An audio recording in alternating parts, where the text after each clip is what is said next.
Hey, what's cracking, everyone? It's Rags to Riches here for a weekly crypto update. I want to get into some details about some of the staking rewards that I've been getting these past few days. Talk to you guys about changes in the portfolio, not from an asset allocation perspective, but just from a pricing perspective.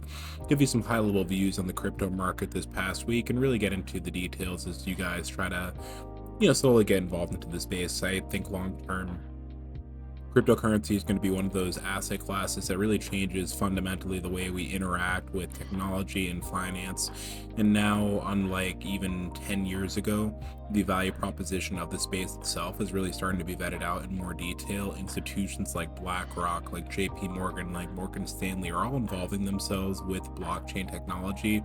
And then the subsequent decision that's going to have to happen after is, do you do so with something like a central bank digital currency, or something with, I think, a better value prop, that being of decentralized crypto.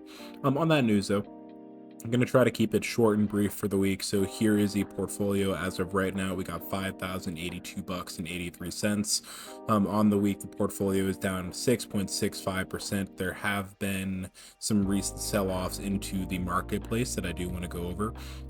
Polkadot and Matic are still making up a bulk of the portfolio, but over time, as you can see, we are building out our positions in Render, Fetch AI, Ethereum, the Graph, Filecoin, VeChain, Chainlink, and Kava through and through, slowly but surely, with the rewards that I'm getting from my mining operation. So as a reminder, and perhaps I can make a video on this today since I got some free time, but I'm currently mining Ethereum Classic and Zilliqa using iPolo SE Mini Plus miners. They were running a sale on Amazon, which is one of the reasons why I got involved into the space, where they were originally selling for, call it, $1,400. I picked up 6 of those bad boys for $800 a piece. So every day they're producing, at today's current price levels, called about $4.50 to $5.50. I immediately receive those rewards in the morning, sell them into USDT, and then immediately use those proceeds to purchase whatever is the lowest value of the portfolio. So it's looking like tomorrow we're going to be buying some Kava, some Chainlink, some VeChain, and then finally some Filecoin.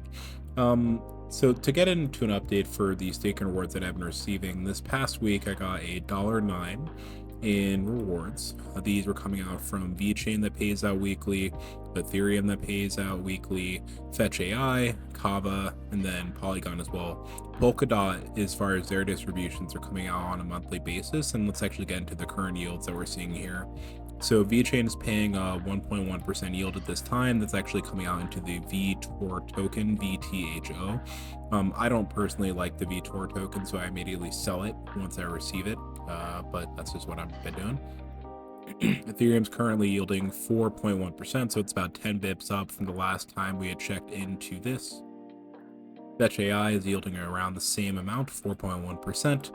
Kava is yielding 11.6%. Polygon is yielding 2.1, so this actually dropped from about a 4% yield from last week. These are all going to be variable rate yields based on what the protocol is able to pay out at any given time, the amount of people that are actually putting their coins onto the network for the purpose of staking. So I'm totally okay with Polygon not paying as much of yield, and then Polkadot, still a beast, still paying 13.3%. Now, when we look into the market, and I actually set up a profile here on Coin Market Cap. For anyone who actually hasn't used it before, let me open up a new tab. This is a very good place to see basically the entire market cap of the cryptocurrency sector. As of today, cryptocurrency as a industry has a market cap of $1.05 trillion, increased by 11 bits from the day before, and then it ranks out all of the different protocols by terms of market cap and size. So obviously the first mover and the biggest cryptocurrency is Bitcoin, then you got Ethereum, USDT, Binance Coin, XRP, USDC, and the further down you go into this list, the more niche, sketchy, not really recommended for anyone to buy or hold these assets unless you're okay with volatility risk and potentially losing all of your money. But I did take some time a few months ago to really do a deep dive into the top 100 coins, and I came to the decision to actually own the ones that you see here in the portfolio. So this is going to include Polygon, a layer 2 scaling solution for the Ethereum network, Polkadot, this is a layer 0 solution to allow for interoperability between multiple chains. You got the Render network, which is doing decentralized GPU computing. The Filecoin network is doing decentralized storage for computers. Kava, super interesting protocol that actually merges technologies from Ethereum proof of stake as well as the Cosmos ecosystem to create essentially a decentralized finance platform and exchange. Ethereum, as you know, they call it true sound money. I think that's more of what Bitcoin's role is. Ethereum is more of a smart contracts technology play. You got Chainlink. So in the same way that Polygon is allowing for layer 2 scaling solutions on Ethereum, Chainlink is allowing for interoperability and allowing multiple blockchains to interact with real world data. And then the graph is the way that I'm trying to actually, make some money from all this being sorted out and indexed into something that could be useful for developers. Fetch AI is a AI blockchain, and then you got Bitcoin. Think of it as gold, straight up cash.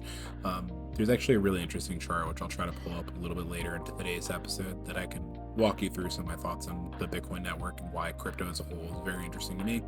Then we got VeChain for supply chain management for businesses. So on the week, it has been a bad week for crypto. Granted, let's really take a step back and put these returns into context, right? We're talking about unvetted, untested technologies without clear regulatory guidelines and standards, without institutional investment. With the fallout of FTX and the liquidation of its portfolio, you're going to see days in the cryptocurrency sector where your portfolio can be down 10%, 20%, 30%, then a month later it's up 500%. When you look at it in the long term, though, when you're not considering these assets and the purpose of their USD dollar denomination, which is trading over time to effectively $0 in purchasing power, and you recognize that these technologies are very new and untested, unvetted, underinvested, then perhaps the volatility can be put into context. And to really kind of explain this, I'm actually going to pull up a page for Amazon, so I can show you guys a stock chart from way back when Amazon was about the IPO. So just bear with me here while I get this pulled up into my second screen here. Great. All right, so we got the Yahoo Finance chart for Amazon. Go out to full screen. Sure, we can join the beta. Let me just get this to a candle chart, because if you're not looking at candles, you're a nerd. Okay, cool. So we got Amazon here. Let's do the max date range and then look at it on, I guess, like a monthly basis. Should be fine for this, right? So let's really zoom out into what the Amazon price chart and price history used to look like, right? Amazon IPOs in 1997 at what is now 12 cents a share. That's just due to a number of stock splits. So if we wanted to reverse engineer what this was priced out as, we could, but you can see here, split 2 for 1, split 3 for 1, split 2 for 1. So as people began to buy Amazon.com stock heading into the 2001.com bubble, its price had rapidly appreciated from 12 cents to 5.62 or $5.62.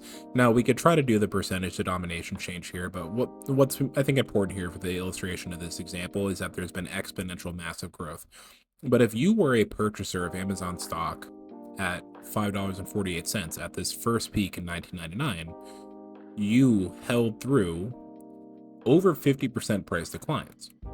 Sure, then you went back up to all-time highs, recaptured a profit, and if you had bought in during the mania of the 2001.com bubble, then you had essentially had a 95% loss, 99% loss.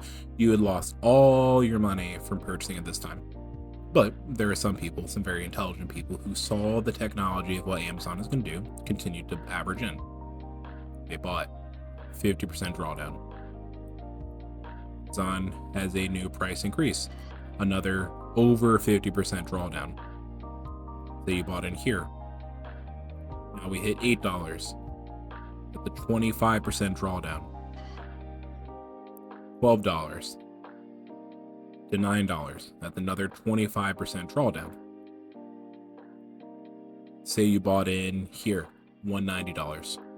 Here's a drawdown to $80. That is a 50% drawdown.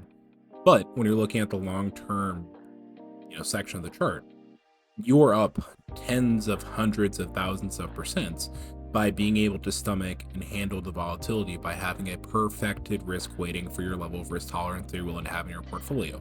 For me, if we're considering technology as a sector to be volatile but have the potential for massive outsized returns, cryptocurrency as an extension of that, being a little bit less regulated, will have higher levels of volatility than what we see in the Amazon stock.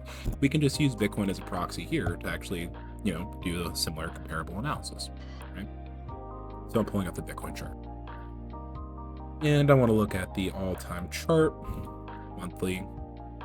And you can see here, this chart in much less amount of time is similarly as volatile and similarly as very possible to give you high chances of return. So Bitcoin, at least as far as this chart is concerned, starting in 2014, started out listing on Yahoo Finance at $477, drawdown to 186. This is the bull market mania that we all saw in the 2017-2018 period. Bitcoin hits an all-time high, called around $20,000. Sells off, hits 3,000. You're down over 70%. Even before we get to the 2021 mania, let's actually zoom in a little bit closer to the chart. Bitcoin finds a local low around 3,000, runs up to $14,000, retests the low around $4,000. This is again over 50% drawdown. Over 50% drawdown. Now we're seeing it again, over 50% drawdown. But when you zoom out, when you think about this in terms of logarithmic price, meaning each price increase here on the Y2 axis of our chart is going to be increasingly high, just given the exponential growth of trend and rates that we're seeing here in the Bitcoin and cryptocurrency networks. Does this really look like a bearish chart? Or does this look more like a rainbow chart? Meaning we don't want a moonshot straight up to the moon and the price goes back down to zero like in a pump and dump scheme. What we want is just like an S-curve adoption curve, and I'll actually pull that up in just a moment. There's price appreciation, price discovery, price appreciation, price discovery, price appreciation, price discovery, and eventually, due to the deflationary supply of Bitcoin, these price increases should become less and less over time, where perhaps we can see $1 million Bitcoin, or perhaps we could see a $500,000 Bitcoin, but we don't want solely exponential returns within massive drawdowns. What we want is price stability, linear growth, stagnating over time into the long term. And while I don't have a price target for Bitcoin, when I think of Bitcoin, I think of gold. I think of its use case similarly to that of gold, the store of value over time that's based on an underlying commodity that people who buy and sell it into the open marketplace determine its price based on what their willingness to pay is for said good. And if you think that the US dollar is being inflated, which it is, and if you think that the value of your purchasing power has gone down in the past 3 years, which it did, and if you're tired of your savings account giving you 10 to 20 basis points from a bank that's actually lending it off to people in a mortgage for 7%, then perhaps this might be something that is interesting to you. Now, let's go back to CoinMarketCap to resume our conversation here. So, to my point that I just had this massive tirade to speak with you guys on, prices have not been positive this past week. Polygon is down 8.5%, Polkadot is down 7.2%, Render is down 6.26%. Same with Filecoin, same with Kava, same with Ethereum, same with Chainlink, same with Graph. Ethereum Classic and Zilliqa, the things that I'm mining, they're also down in price. Fetch AI is the same, and so is the almighty Bitcoin network. But here is why I don't actually get worried with these price declines. I get excited. I'm a young investor. I have an extremely long time horizon. The public equity markets, unless I want it to work until I'm 65 years old, will never have sufficient returns to allow me to, quote unquote, escape the rat race in a place that would be faster than if I had just contributed to my 401k, which I'm doing because I do think that just like a portfolio manager should do, you should be diversified in your asset classes as well as your tax treatment buckets, Roth IRA, brokerage, retirement accounts, etc. But when I see that we have assets that could potentially appreciate by over 10, 20, 40, 50, 100 times over in a short period of time, the prices went down by 5% in a week, you're telling me I could buy a Maserati for 5% off just because other people are scared of volatility? Wonderful.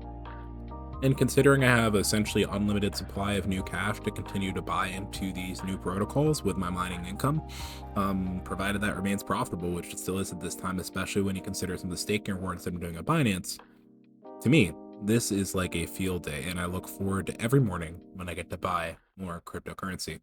On that note, I do want to walk you guys through some of the news that we've seen here into the marketplace. So Ethereum ETH has something scary happening in the background, according to investing.com. I'm just gonna have a sip of my energy drink, so just bear with me here.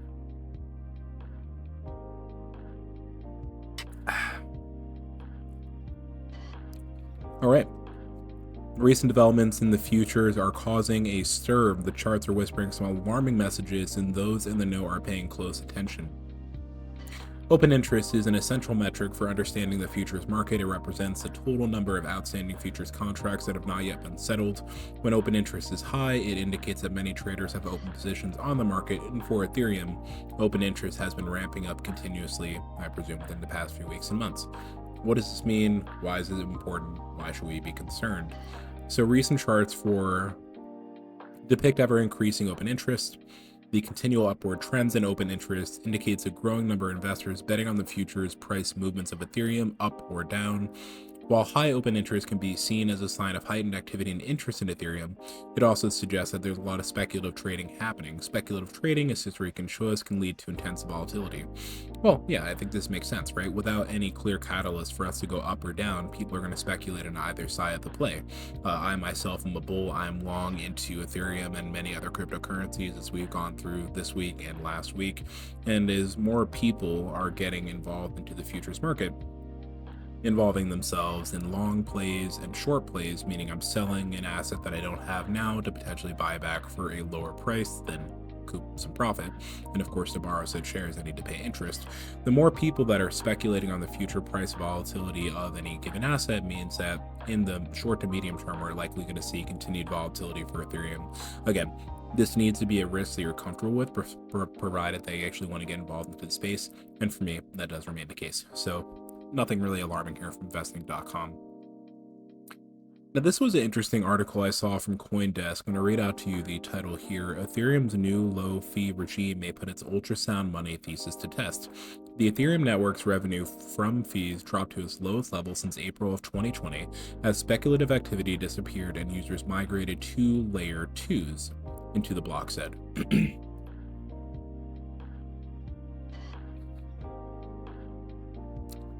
Now, Ethereum is likely entering a new regime dominated by the low network revenue generated from fees, testing its native tokens Ether deflationary supply narrative, crypto data analytics firm Into the Block said in a report.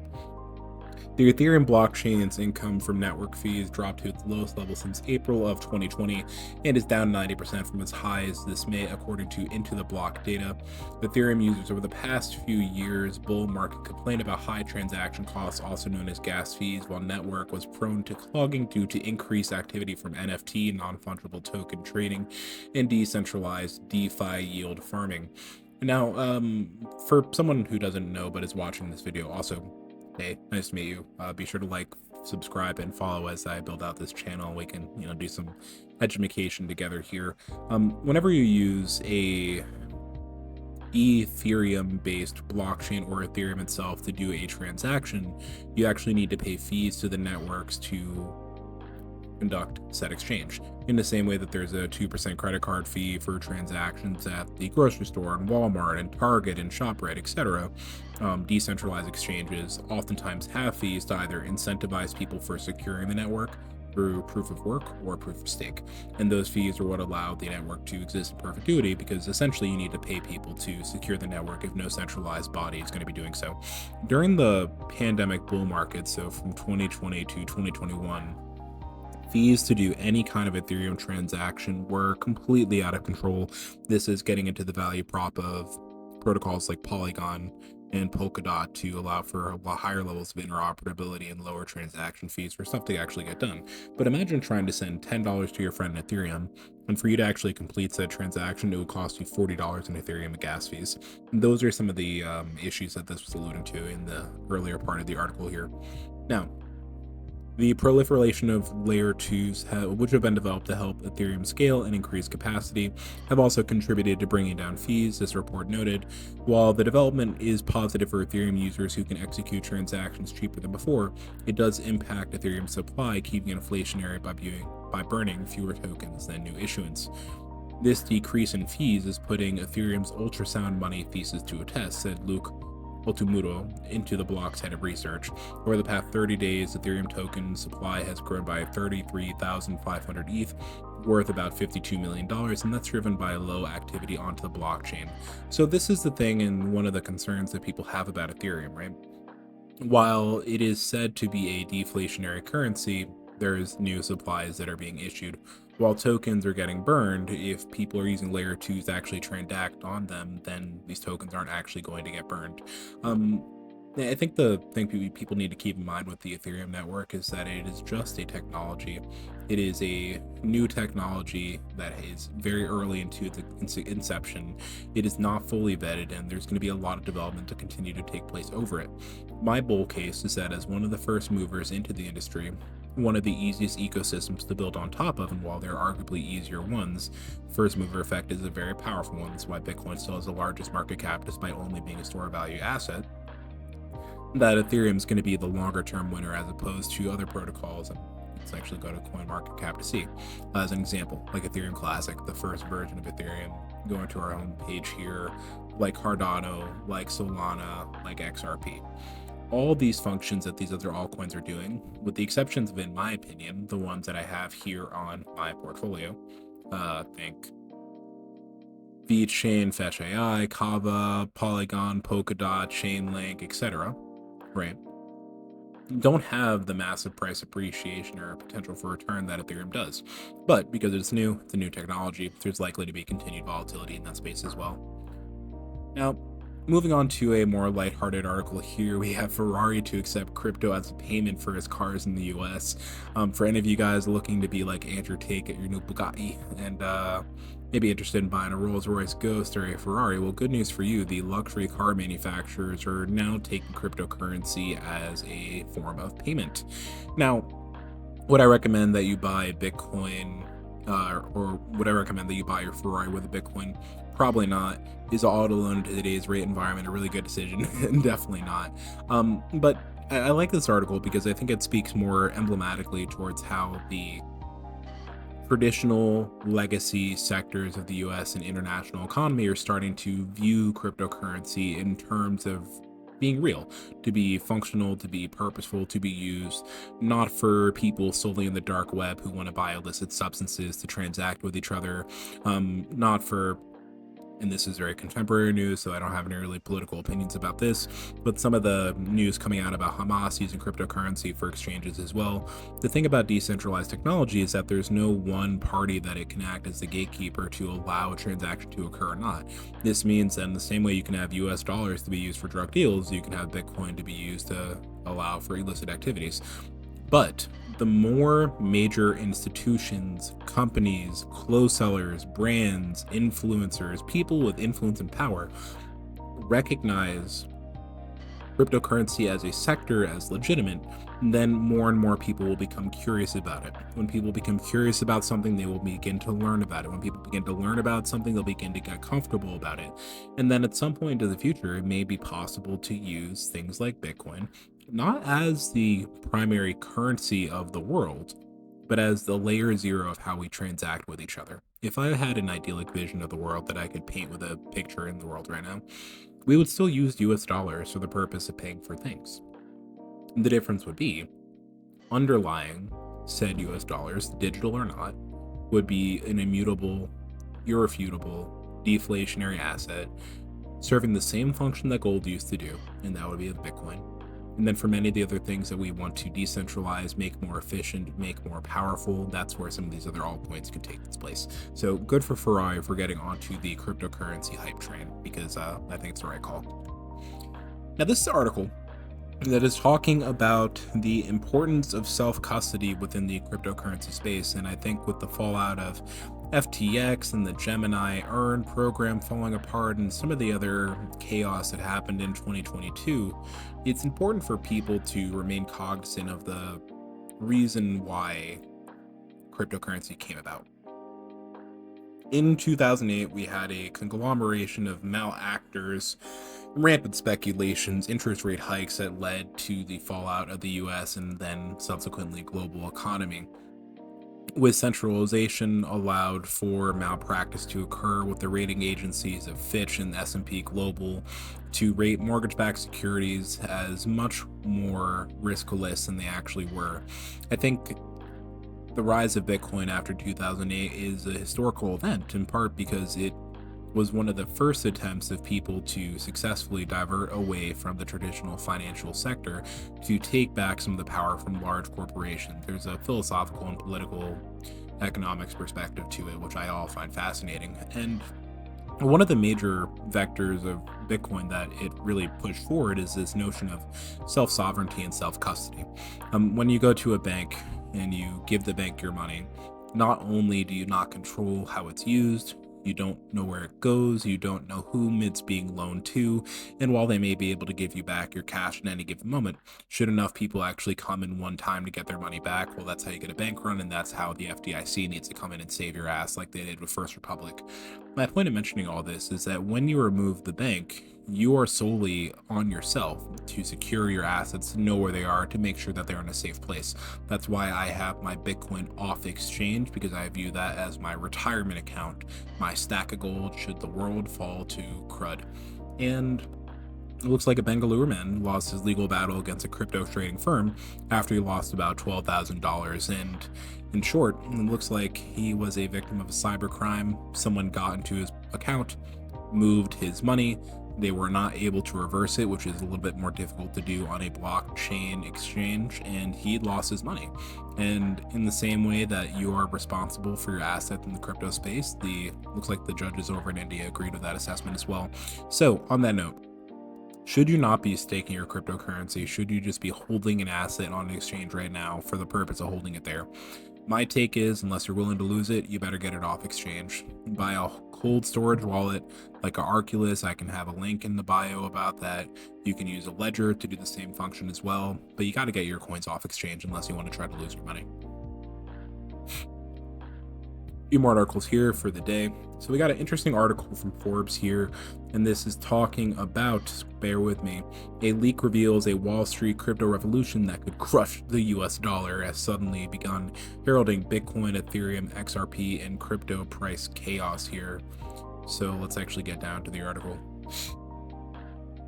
Looks like on Friday, Reuters reported that the US SEC will not appeal a recent court ruling that found it was wrong to reject an application from crypto asset manager Grayscale to create a Bitcoin spot exchange futures ETF, citing an anonymous source. In August, a US court ruled that the SEC was wrong to reject Grayscale's proposed Bitcoin ETF, finding the SEC's argument that the Bitcoin market can be manipulated as flawed because the agency has previously approved Bitcoin futures-based ETFs with fraud prevention measures. Quote, this lack of appeal from the SEC is undoubtedly a key moment for the crypto industry, given the pressure from the SEC has faced from the courts in the U.S. House Financial Services Committee. It is a question of when, not if, this approval gets the green light, Philip Bagazi, the chief executive market maker of XBTO, said in emailed comments. So, I mean, basically, the headline here is that the SEC is continuing to push back against regulatory advance from the cryptocurrency space. While they had correctly allowed for futures ETFs of Bitcoin and then subsequently Ethereum to be rolled out, they're continually having pushback and having spot traded ETFs be produced. And I think this is for not only good but also bad reasons. So let's get into why I agree with the SEC briefly. I agree with the SEC because Bitcoin is unregulated. The industry needs regulatory clarity for people to be able to properly account for their assets, to pay their taxes on their earnings, to be able to have source and trust in custody from if they want to use an exchange for holding their assets. There are currencies and protocols that are out there that are truly fraudulent and have the intent in scamming and taking away your money. There are others which are doing actions and are protocols which will fundamentally change the world. That's what I think Bitcoin is. That's what I think Ethereum is. That's what I think the Render token is as well. Things like that. The assets that I hold. But why is the SEC wrong as far as the spot ETF argument is concerned? Well, I'm not an attorney, and I'm sure as heck not going to read through 1,000 pages of case filings today. But if you're willing and comfortable to allow people to speculate on the future price movements of an underlying asset, the futures ETFs of Bitcoin and Ethereum, then what is the reservation for allowing people to speculate, to buy, to hold a ETF, an exchange traded fund, where the underlying asset is that same thing you're allowing people to speculate on for its future prices?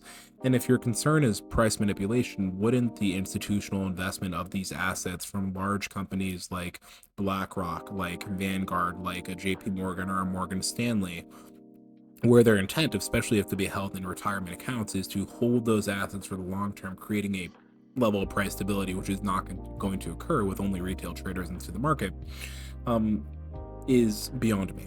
So if we're going to decide that cryptocurrencies are securities, then we need to create a regulatory framework that reflects as such.